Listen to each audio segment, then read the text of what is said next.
Hello and welcome back to Season 2, Episode 12 of Teed Up, where everyone's a sports expert. We are an original podcast created and produced by Long Beach State student-run newspaper, The Daily 49er. I'm Naoki. I'm Maddie G. And welcome back to the show. We have done a lot of special guests here on this season of Teed Up. We've had Bobby Smither and Amy Wright, and most recently our advisor, Barbara Kingsley Wilson. That theme will continue. He is a co-founder of the 562.org, which in many cases last semester was our biggest competitor. But we in this moment in time, we'll consider ourselves colleagues and friends. I like it. So everybody could help me please give a warm welcome to the show, Mr. JJ Fiddler. Thank you, guys. Appreciate it. The list of people who are on the show before me, much more important. But I feel very honored. No, you're up there. Imagine it's like Bobby, Amy Wright. Seniority wise, I've definitely been here longer. Ooh. That's for sure. Next to Barb. Next It's to Barb. and then Yeah. it's you. You're right. But you were an alumni here. You went to school here. Yep. How did you like your time here at Long Beach? Absolutely loved it. Came from the desert. I don't know if you guys know, the Inland Empire. So walking onto campus, it took me about 10 minutes to know that not only did I want to go to school here, but I wanted to stay here for a very, very long time. And working with the journalism department and obviously, other kids who wanted to write too. I still write with one of the first writers I met here. Mm-hmm. Mike Guardabascio is one of the first dudes I met on campus who was just like, hey, you want to create something cool? And here we are. What is that? 15 years later, still doing it. Is that going to be us? I hope so. When we buy out Teed Up. I hope so. That might be one of the cutest moments I've seen. It should be. We should do one like a different area. With the 213 or the 310. Okay. You know, to be honest with you, I love that idea. I think that there's definitely a formula that Mike and I kind of stumbled upon that's worked well for us. But it's got to be a special place, right? Mm-hmm. Because we used to make the joke, FullertonPostSports.com would never work. Yeah. But Long Beach has this history, Yep, dedication, and talent that is so unique, not only to Southern California, but really to America, that I don't think we would have been as successful as quickly if we tried to do it somewhere else. Yeah, we should do in the LA area. Just have this big area. Just cover it all. Just cover it all. You guys will be better than Sondheimer, I'll tell you that. Oh, that's high praise. I love that. So what was the recipe for coming up with what's the origin story of the 562.org? Yeah, this is good. So when I was here, Dig magazine used to be called Union Weekly, basically. Mm-hmm. It's not the same thing, but it's kind of the same thing. It was the alternative to the Daily 49er. And they were really funny. And so when I got on campus, one of the first things I did was pick up the newspapers, and the Union was really funny, but they didn't have a sports section. So they had one guy who wrote sports sometimes, and so I contacted him and I was like, "Hey, can I write a column or something?" Obviously, it's Long Beach State, so your first column is about why we don't have a football team, right? Mm-hmm. True. So I write the first one. It's pretty basic, but it was funny because I knew that they wanted to be funny, so they liked it. Flash forward after I could write a couple articles. That going into the next year, I write this long-winded, here are my 25-point plan on putting together a weekly page of sports. This newspaper is 27, 28 years old, and it's never had a sports page. I want to be the first one. And my friend Pat was the editor, going to be the editor the next year. And he called me after I sent the email, and he's like, dude, you could have just asked. You didn't have to send this huge long email. Yeah, of course. Can I write on it too? And I was like, yeah, absolutely. So all of my friends who I had met who were writing about literature or the news on campus or whatever, I come in and they get to play in the sandbox that is sports. We always make that joke sports is the sandbox of the world because you have to go to recess sometimes and you're going to enjoy it. So it might as well be sports. So we just started doing that. And flash forward to 2007, men's basketball gets real good. We win the Big West. We go to the NCAA tournament. I organized the student section that year. We won a campus-wide award for school spirit or something. Wow. We drove 40 hours for 40 minutes of basketball to Ohio. We got our butts kicked. I have lifelong friendships and memories from the 2 years, really that 2 year span where I was doing the sports page. And when it was over, I looked at my friends and I was like, you guys want to keep doing this?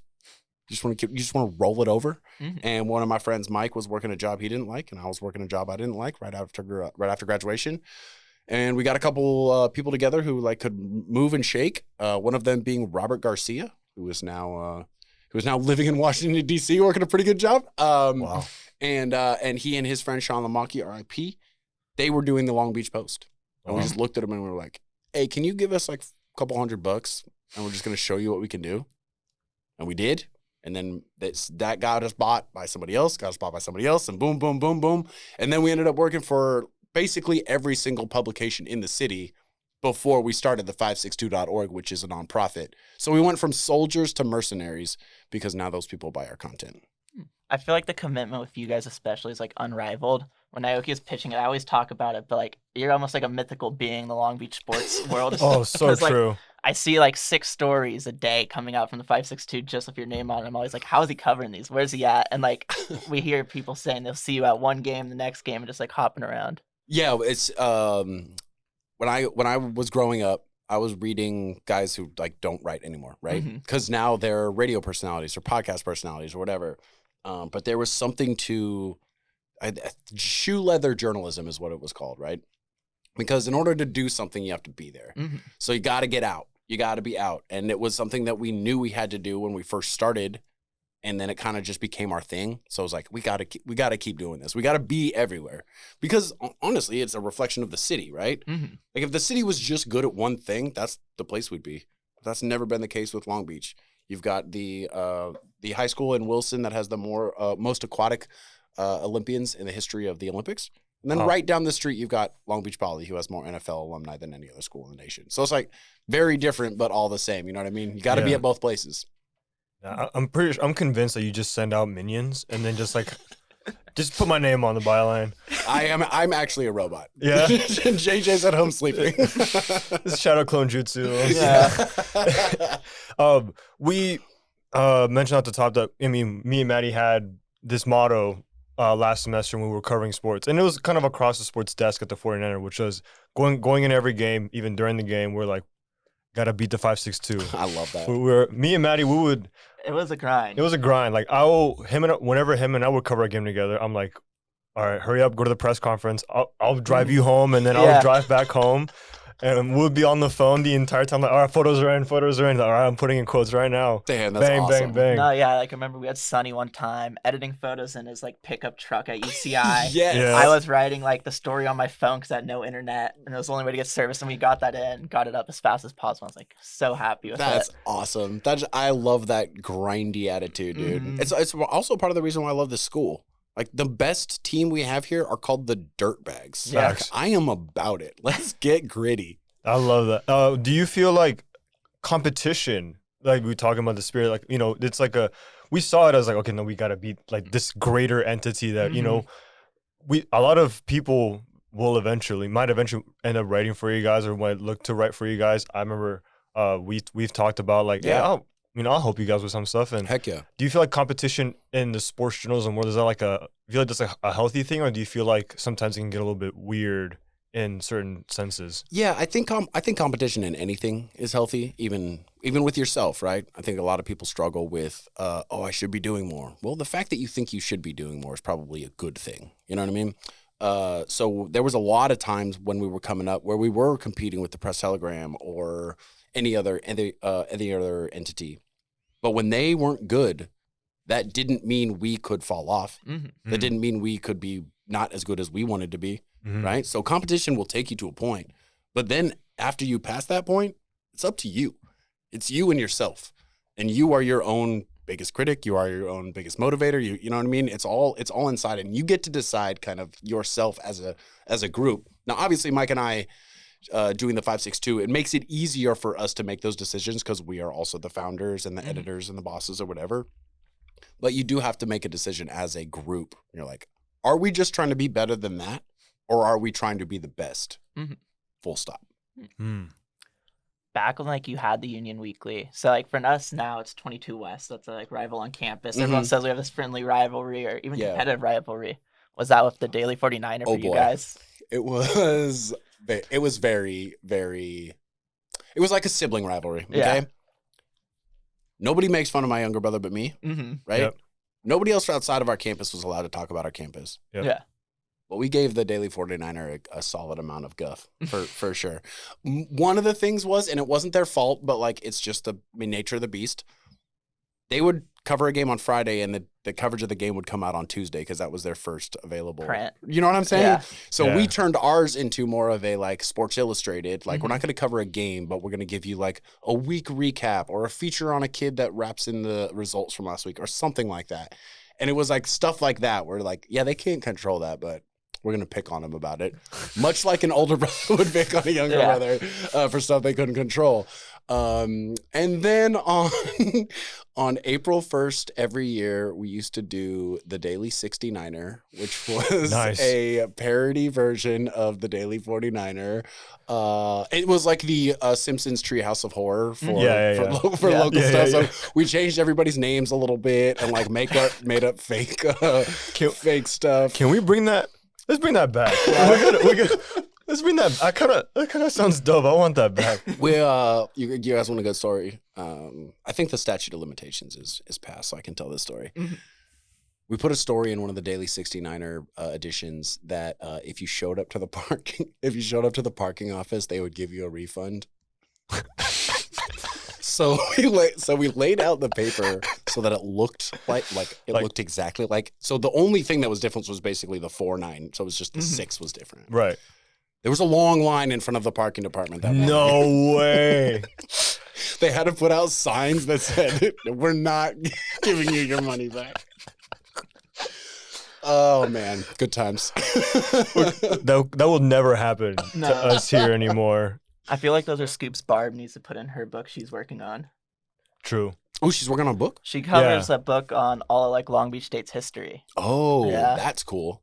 Oh, man. You know, to be honest with you, I was walking past the Macintosh building, and I remember going in there as a student thinking, dang, there's so much history in this building. And now it looks even older. Yeah, there's so much history on this campus in such a short amount of time. Like, everything being so rooted within this community. It's like seeing someone like JP Crawford, right? Perfect Funding example. your guys' coverage. Like, what does that feel like when it first happens, an opportunity like that? Dude, to be honest, yeah, man, it's crazy. It's crazy. Like, I can remember the night Japes got drafted, and it was a little earlier than we thought it was going to be. So then I was, like, scrambling on the phone to, like, call all these people. And I had, like, 7 conversations, you know, all transcribed out. And I'm just looking at it. I'm like, well, there it is. That's the story, right? He gets drafted, and all of a sudden, everybody's phone's ringing. What's that like? Yeah. So then I just lined up what was happening so that you could tell the story through like an oral history almost, but it was them talking about the thing that somebody else had just talked about. I didn't realize it at the time, but I think it's one of the best stories I've ever written because it wasn't me. Yeah. It was just the moment. And I think that's what you're talking about, like with a guy like JP Crawford, who his family has roots in Lakewood. His sisters played volleyball and softball there, and they were very good. And now he's moved on and he's doing amazing things. Career up and down, on the up right now, all that stuff. He's still JP. Yeah. He's still the kid who like yelled at my camera after making a huge play at Blair Field when he was a sophomore. You know what I mean? Yeah. Like those moments when people get to a point where they can give back. I am so grateful that that we have been able to facilitate that because I think that's honestly what everybody wants to do. And I know you're Long Beach through and through, Long Beach ride or die.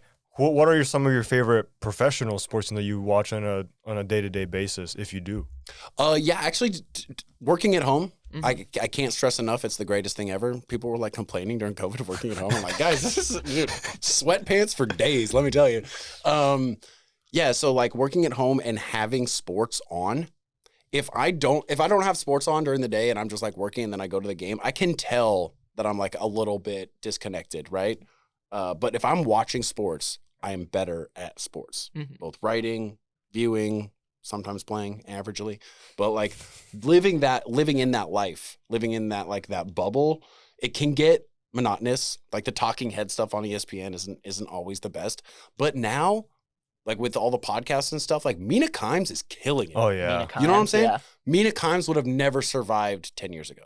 True. There was just no avenue for that type of delivery. Yeah. And now she's gonna make people more like her in the future. You know what I'm saying? Yeah. So so that stuff, the ability to take in sports without having to watch them. Yeah. That's new, but I love it. And I think it makes me better at my job for sure. So I really like the Mina Kimes or what's one I was listening to the other day? somebody was talking about like college football, and they were just like, let's break down the numbers of college football. You know what I mean? Stuff like that I really enjoy, because as a kid growing up, I wasn't doing that. Yeah. I was painting my face and getting in the student section when I was 12 years old. You know what I mean? I was about the raw of sports, and now it's kind of a little bit more intellectual, and I like that.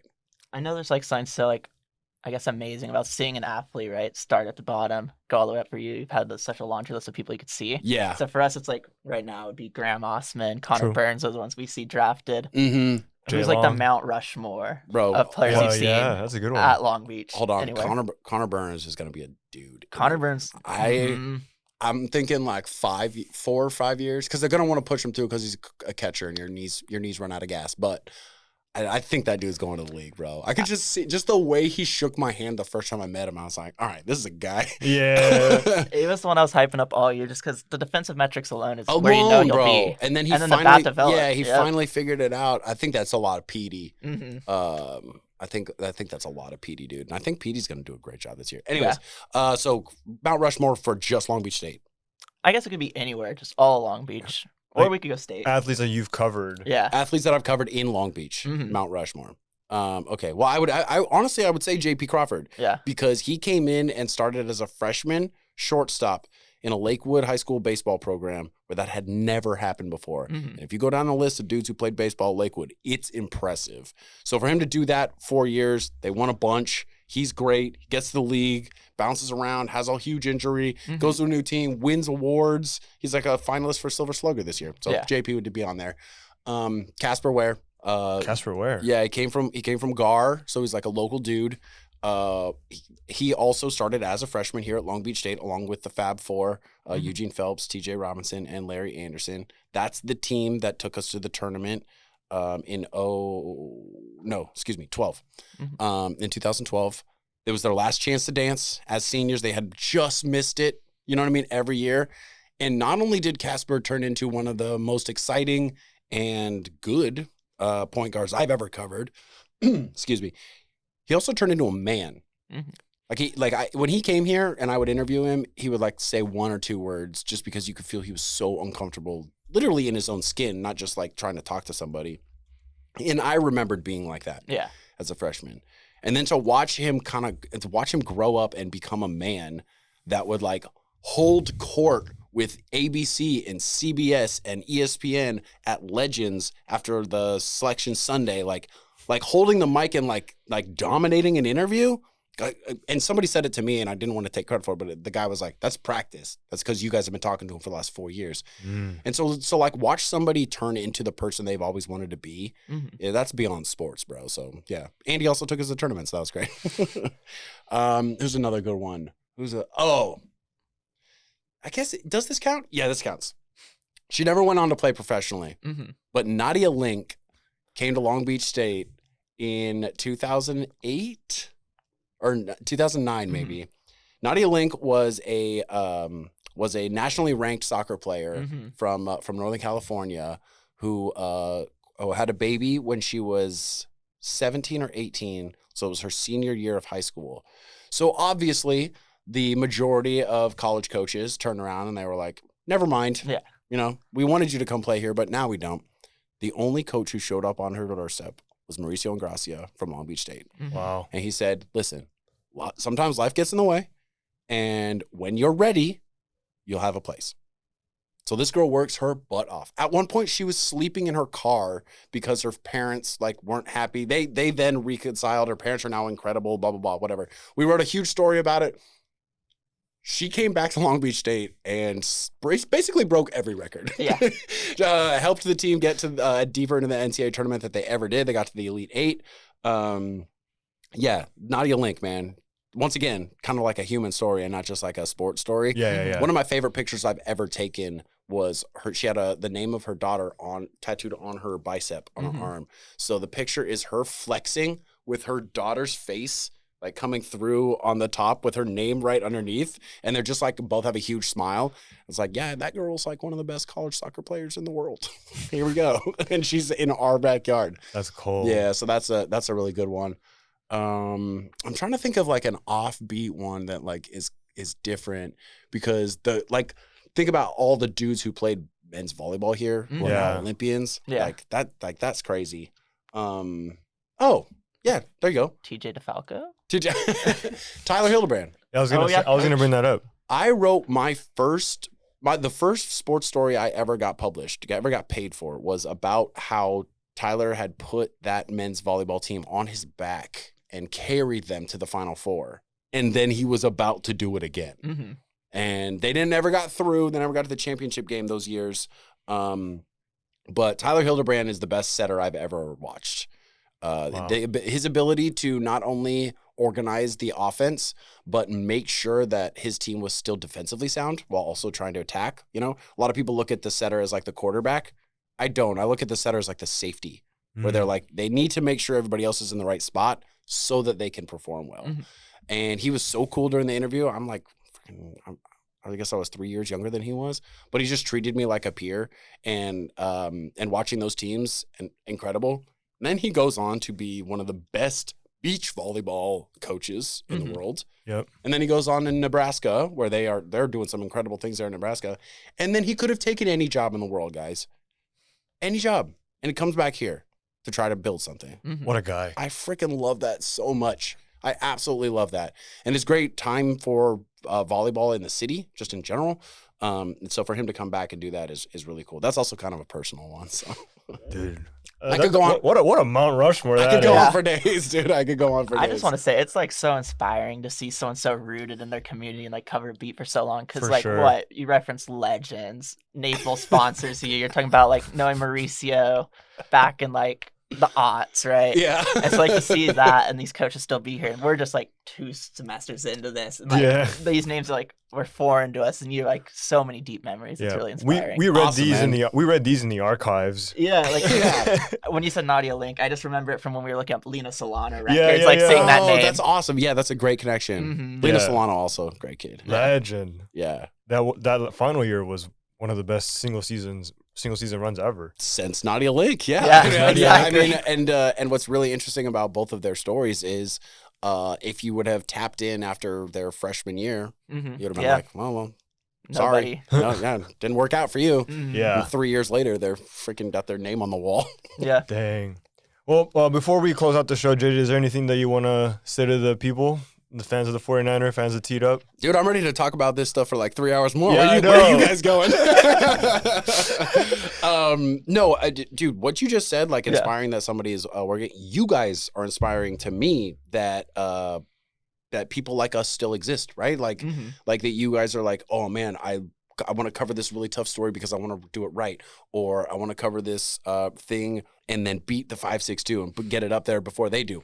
I love that, dude. You guys just made me more excited to go do my work right now Yeah. by saying stuff like that. So thank you for that. It's gonna be like a revolving door. It really is because you guys mentioned competition before, and I think rivalry is a better word for it, Mhm. right? Like some people are like, "Oh, you got to win sometimes for it to be a rivalry." I don't agree with that. One of my biggest rivals is waking up in the morning. Right? I thought you were gonna name an actual person. Nope. Nope. It is a lifelong rivalry, bro.